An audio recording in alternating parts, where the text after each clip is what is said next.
if I shave my head, I'm going here as this black woman with a shaved head and they're gonna hire me like this, I almost didn't do it.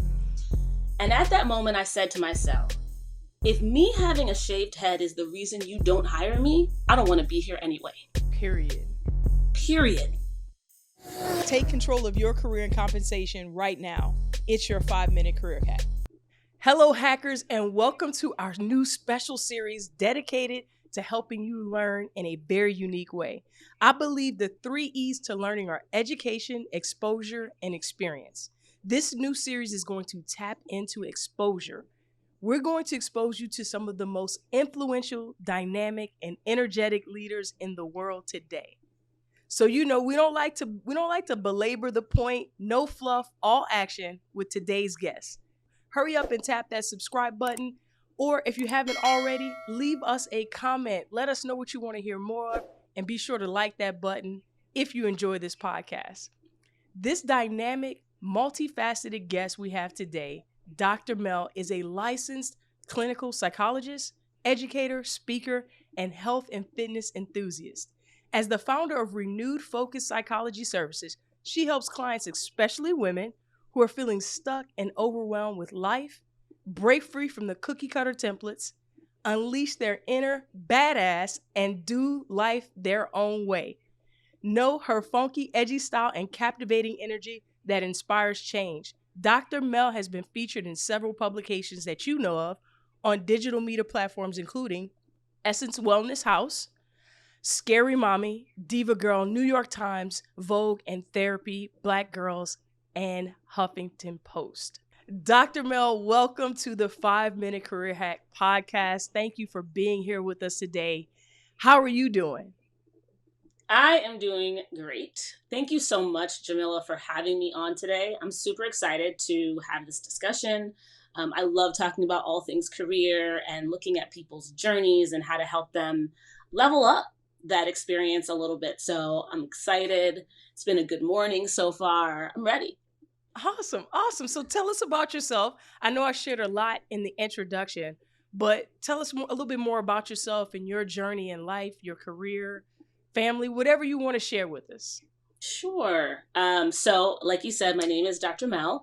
I'm a licensed clinical psychologist in both New York and New Jersey. I'm also authorized to do telehealth in 40 different states. So that's nice. It allows me to expand my reach. I come from the Midwest. I grew up in Cleveland, Ohio, the youngest of 3. My parents are immigrants from Trinidad, so I have West Indian blood all going through me. I spent most of my life in the Midwest and then have been on the East Coast in New York and New Jersey for the past 15 years. I am married to an amazing individual, and we have 3 young girls together. We still live in New Jersey. And yeah, my career journey. It's interesting. When I was growing up, I always wanted to be a doctor. I was very much influenced by the Cosby Show. I was like, I want that family. Who wasn't, right? Like out of all of absolutely. us, we're always like aspiring to be Cosbys. But I, like so many people, I went to school and I started off pre-med and I was like, nope, don't want to do this. And so I've always been interested in the brain. So I studied psychology. I went to graduate school and became a psychologist. I've been practicing probably for 20 plus years. And I just love helping women, especially recognize that we do not have to do life the way they told us to. That we got to let go of these like sort of arbitrary templates and restrictions, and we will find so much more happiness if we just figure out what works best for us and then do that. Wow, that's awesome. So 20 years on the brain, right? Yes. And those that have followed our podcast for a while, they know that myself, Candyce, and Alicia, as the co-founders of 5-Minute Career Hack, we're super passionate about just understanding how the brain works for all areas of life. So love that that's what you've been passionate about. And while we all kind of envision the Cosby life, different world, whatever you want to call it, growing up, that while you found your lane, you're still a doctor, right? So super, Mm-hmm. super awesome that you were able to pursue it in a way that you wanted to, that looked great for you. But I've got to dive into the templates, those templates. Can you list maybe the top 5 that you deal with on a regular basis that you feel, for women specifically, or men even as well, that you feel like we need to address? Those, just your top 5 or top 3 that come to mind. 5 is our number, so it's most often I'm going to ask for 5, right? Sure. It makes total sense. If you have them. Yeah. Oh man, I probably have about 50. Right. But here are some of the ones that are usually at the top of the list. So a big one is about relationships and like when we should or shouldn't be getting married. So that is a huge one. Like I'm constantly talking to people about, well, I'm in my late 20s or I'm in my early 30s and I should be married by now. My mom, my dad, my grandma, somebody's in my ear saying, when are you going to find your person? So that's definitely a big one. The second one is, when are you going to have kids? That you have to have kids, or that you should. And people are often like, what if I don't want them? What if I don't want to make those sacrifices in my life to have children? There's sometimes shame that they're experiencing about that, or judgment from family. So that's also really big. A third one is about career. So specifically, like, I just did all this schooling for X. I just did all this schooling to become a lawyer. And I've been practicing for about 2 years and I hate this. Right. But I should keep doing this because I just did all this school. And what I really want to do is be an interior designer, but like I can't make money there and my family won't approve of that. So now what? Oof. Right? So that's a huge one. I get a lot of templates around physical appearance, especially for women in the workplace. The number of times I hear Black women say that they still don't feel comfortable wearing their natural hair, that they've got to straighten it, that they can't put in braids because it's not professional. They can't wear bright colors because it's not professional. I need to put on a suit jacket, a black suit jacket with, maybe I might put on a polka dot blouse underneath. But if I'm going to, but if I'm going to be in a space, like, again, with men or with white individuals, I have to be professional, and whatever that means. So that is that's a tough one for people. And then my fifth one is definitely around physical fitness and body type. I should be 30 pounds lighter. I should be working out every day, even though I actually really hate it. But I should, because the doctor just told me that my BMI is in the obese range. But again, we all know that these numbers haven't been, and they haven't been changed for years. It doesn't matter how much has changed in terms of our bodies and what health looks like. You're less likely to get flack from your doctor if you are at a BMI of 20, but you've got blood pressure issues and cholesterol problems. They're like, but your BMI is good.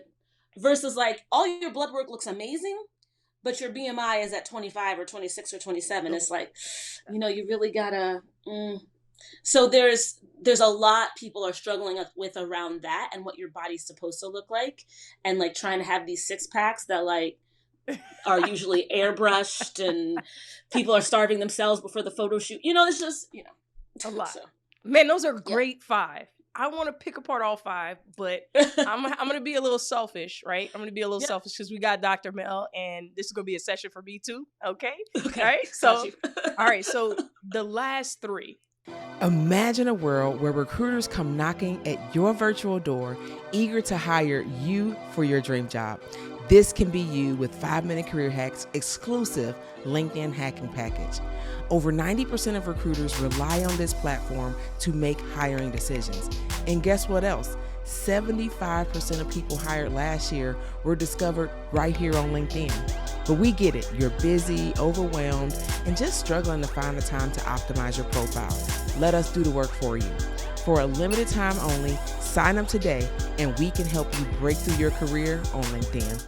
And you mentioned, and off the top of my head, I don't remember the exact order, and we can go in reverse. So the health and fitness one. So I personally have been on a health and fitness lifestyle journey since 2018. And I grew up an athlete, played basketball all the way through college. I've coached. So I've been around physical fitness all my life, but went through a divorce, right? And completely railroaded everything I was doing health wise, fitness wise. And it was also probably around that period that, my hormones were going through a change.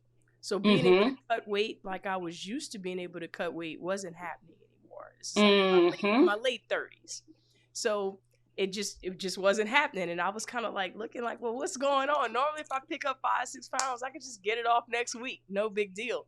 That stopped. Came to a screeching halt.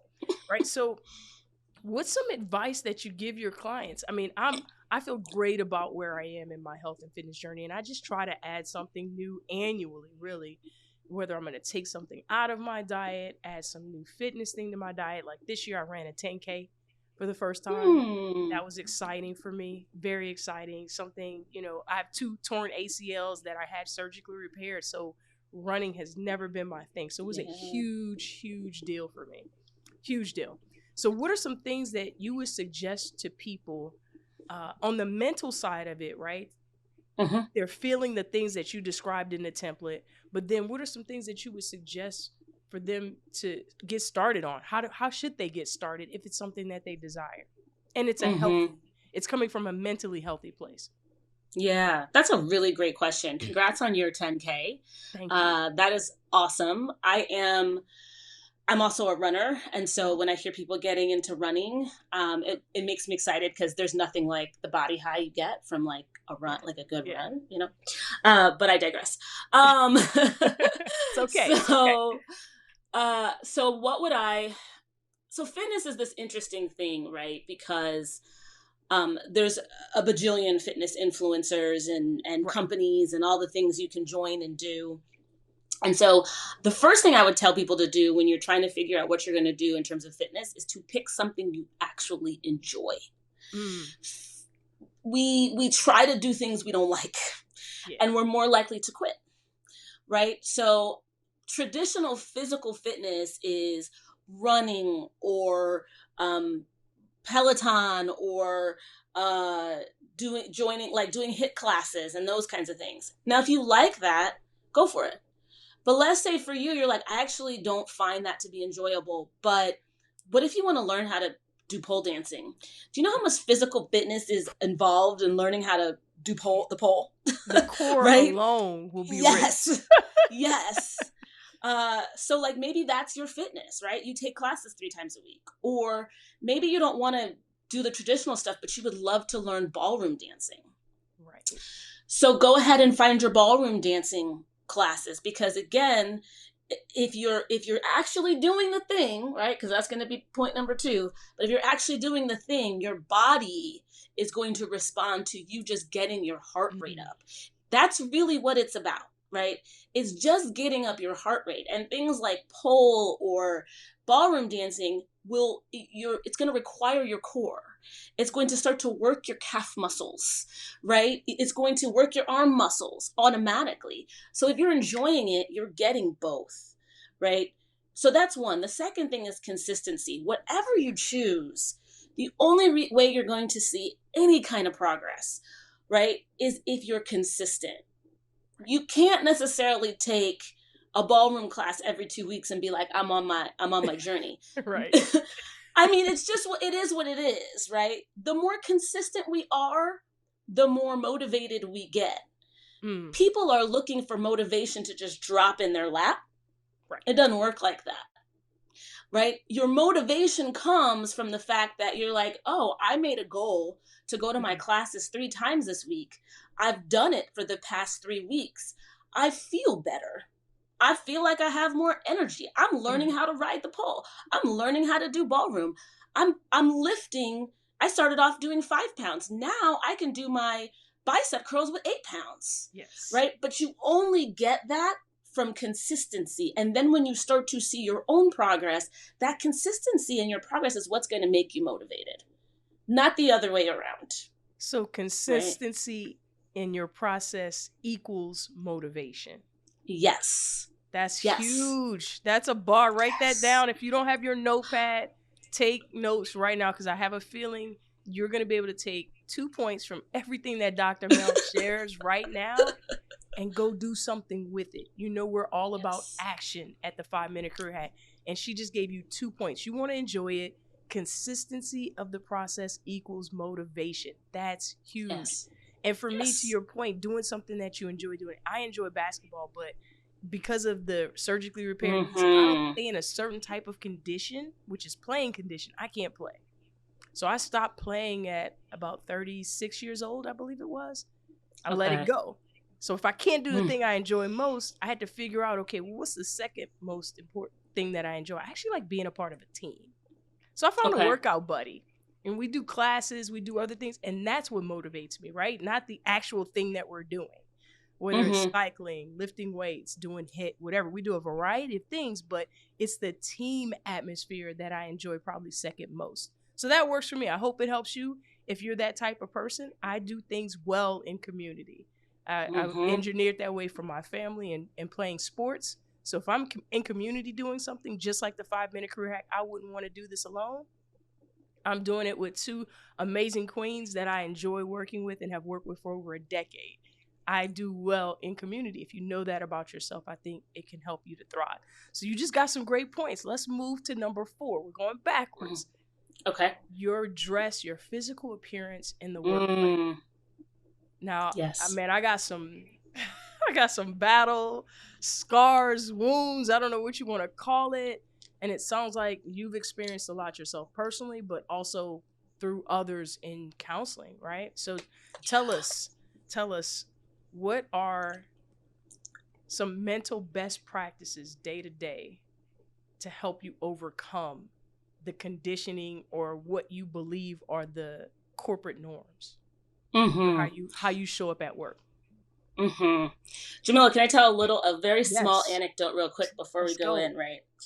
So I work for myself now, but I was working in hospitals and clinics for the early part of my career. And there was a point at which I was thinking about switching jobs.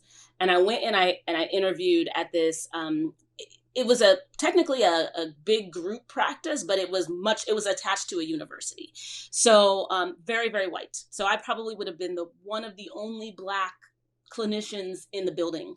But I got to the last round of the interviews. I pretty much knew that they were going to hire me, I thought. But my last interview was to be able to meet with the owner of the practice, right? Older Jewish white man. And I was like, here I come, this Black woman. Already, I wasn't wearing a suit or those kinds of things to my interviews because I was like, I'm done with that. But at the time, my hair was still relaxed. It wasn't natural, but I was getting shorter and shorter and shorter. And I was getting ready to go to my stylist and I was going to tell her to shave the sides of my head. Right. My husband he was like, go do it. And I was like, I don't know, because if I shave my head, I'm going here as this Black woman with a shaved head and they're going to hire me like this. I almost didn't do it. And at that moment, I said to myself, if me having a shaved head is the reason you don't hire me, I don't want to be here anyway. Period. And so I shaved my head because that's what I wanted. I have never had hair on the sides of my head ever again. And that was, and it looks amazing. Thank you. And I got the job. So here is my point. We get so worried, right, that if I color my hair, if I shave my head, if I put in the braids, if I XYZ, they're not going to hire me. They're not going to take me seriously. They're not going to listen to me. And there's 2 things, right? One, that's our pre-programming that we've got to unlearn. Who told you that? Who said they're not going to take you seriously? Probably somebody, our ancestors, our elders, right, have taught us these things. But my second thing is take the risk and see what happens. We get scared to take a risk. We say, well, if I go into this interview with braids, they're not going to hire me. Girl, you don't want to work there anyway, because you can't be yourself. Right. You're going to work there for the next 2, 4, 10 years and never put braids back in your hair again? Countless hours. Never cut your hair? right? Never put a color in it, ever. That's what you're about to, like, you're going to chain yourself, literally put yourself in chains for the next 10 years, because if you wear a bright colored shirt, they're not going to listen to you. Like, just think about that, right? It's a mindset shift, because the minute you open your mouth and you show up, now make sure you show up, right? Correct. No matter what you're doing, make sure you come and you bring all your full self and all of your knowledge and everything that makes you to the table. But there's a mindset shift that has to go on around, number one, think about where your rules are coming from. And number two, take the risk and see. I know we're scared. What's the worst that's going to happen? Somebody may come to you and say something. They're not going to fire you for wearing a bright color one day. Trust me, they're not.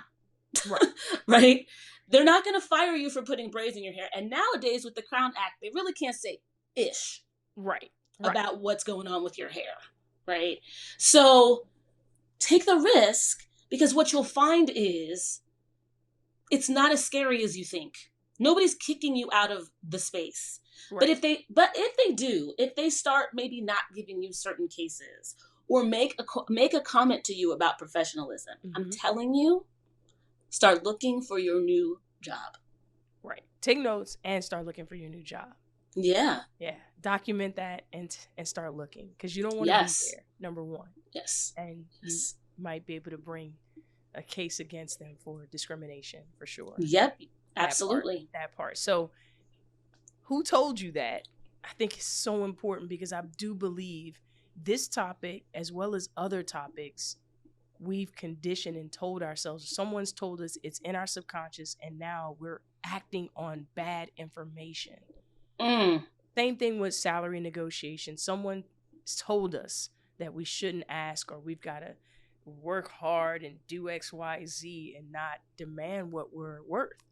Again, who told you that? Do that digging and get that off your hard drive, as I like to call our brain the hard drive. Right? Erase that file from your hard drive and replace it with what you believe and know is true. So that's an incredible. Who told you that?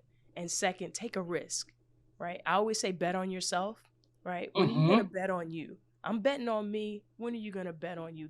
That is incredible, impactful advice. And then this third one, it makes me think of my dad, actually, this third one, which is why I have to cover this one, right? So that college experience, you're going to school, you get this degree, you are supposed to do, especially for anyone in our generation who grew up watching the Cosby Show.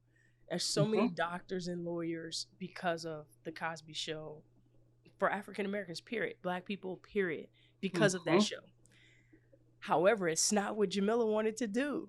It's not what I wanted to do, right? And go figure, my dad was an artist, right? So he got a degree in art and a minor in history, worked in graphic design his entire career, but wanted me to be a doctor. So you show me graphics, art, this marketing through the local newspaper. You did that job my entire young adult life as a kid as well. But you want me to go be a doctor, lawyer, and so you don't expect me to have an ounce of creativity in my body, right? I'm your child. I know. You made me, right? But so talk about an argument. The one time me and my father did not talk for probably 3 or 4 months when I declared my major, right? And then even after I decided ended up getting a marketing degree, right? That was the compromise that I made, because I wanted to major in art. He didn't want me to. I compromised and went into marketing. So even after that, the profession or the jobs that I was looking for and still looking for dad's, stamp of approval. So what do you tell someone that I figured it out probably in my mid-30s, but I feel like that's so late. That's so late. And I know my journey is my journey, and I just want people to figure that out, like how to have the courage to choose what they want.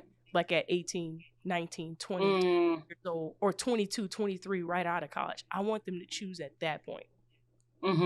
Like the Bill Gates of the world chose. Like the Steve Jobs of the world chose right? Even what's your guy with Amazon, Bezos. They Bezos, chose at yeah. a really early age that I'm gonna do something different. I'm gonna bury myself in a basement, basically, or a garage, and I'm gonna do this, and I don't care what the world thinks, and did it.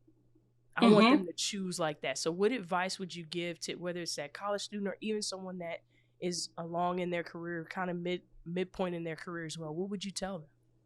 Yeah.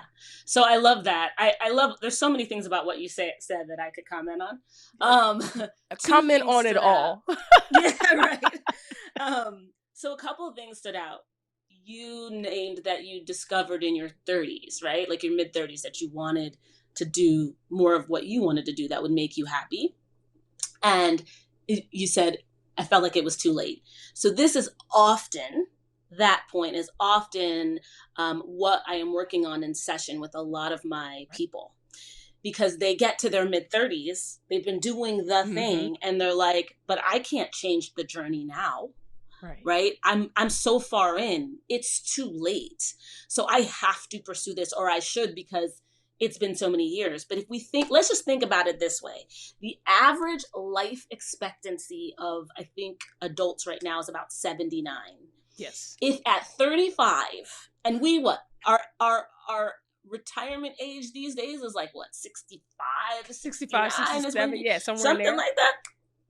We at 35, we've only really been working for 10 years. Right. Really. Not even maybe 25% of that, right? Right.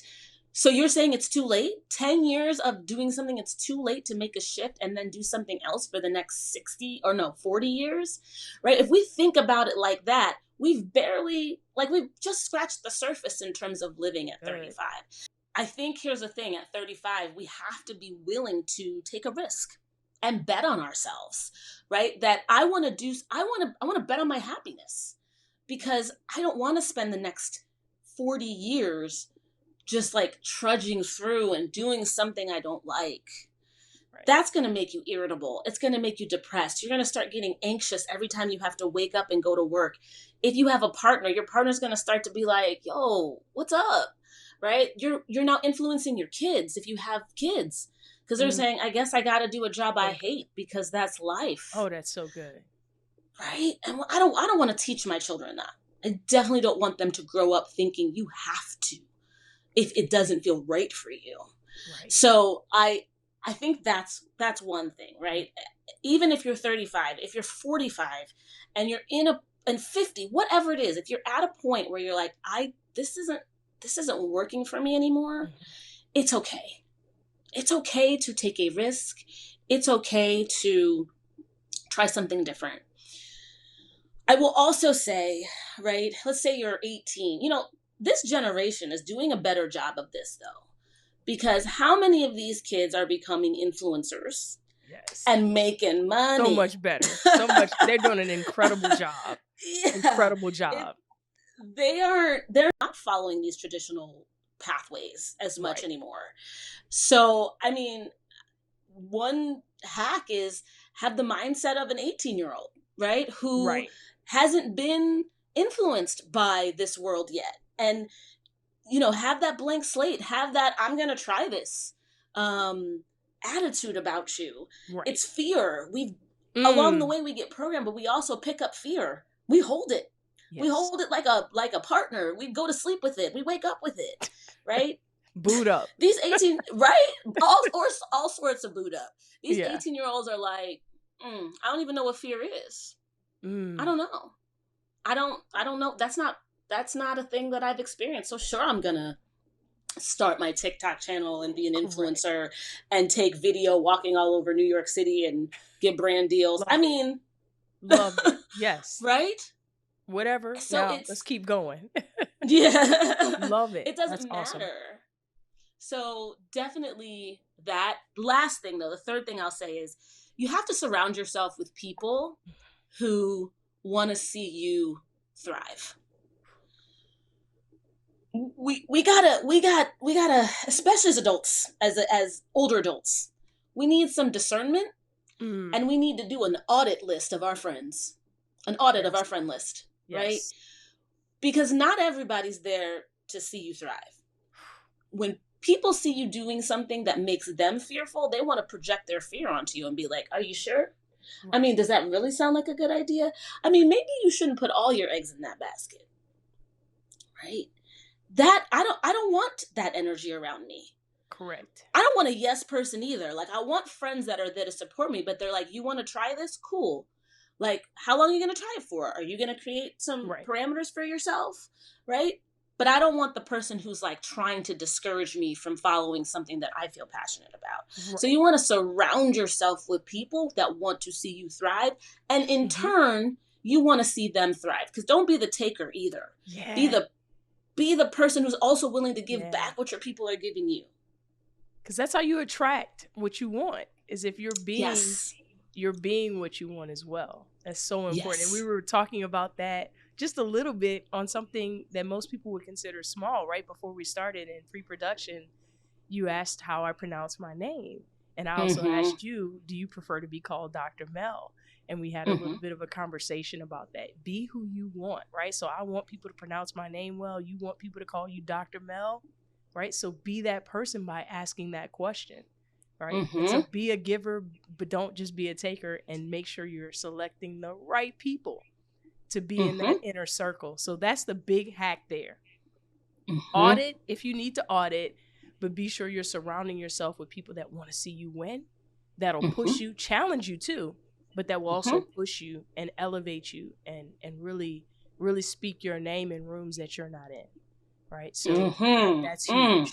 That's huge. And I heard you also say fear. We've taken on fear as a partner, as a part of ourselves, almost as an appendage, another arm, if you will, another leg, another part of our body. And we need to release that. We need to release that. And back to that last point, it's never too late. It's never too late. It's never too late, right, to bet on you. So that's awesome. So I know we've been going at it for a while, and I feel like I could come back and do another interview with you if you're open to it, right? Because I think there's a couple more topics that our audience could benefit from. But I want you to tell us a little bit about anything special, any projects that you're currently working on, or any endeavors that you're excited about that you want our audience to know about so we can support you.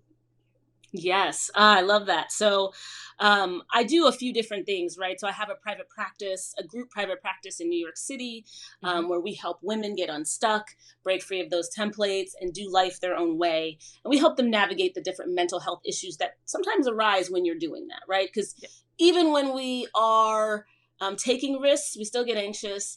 There's still some failures that happen. We still struggle with self-esteem. It doesn't mean those things go away, but we help you push through it so you can get to where you want to be.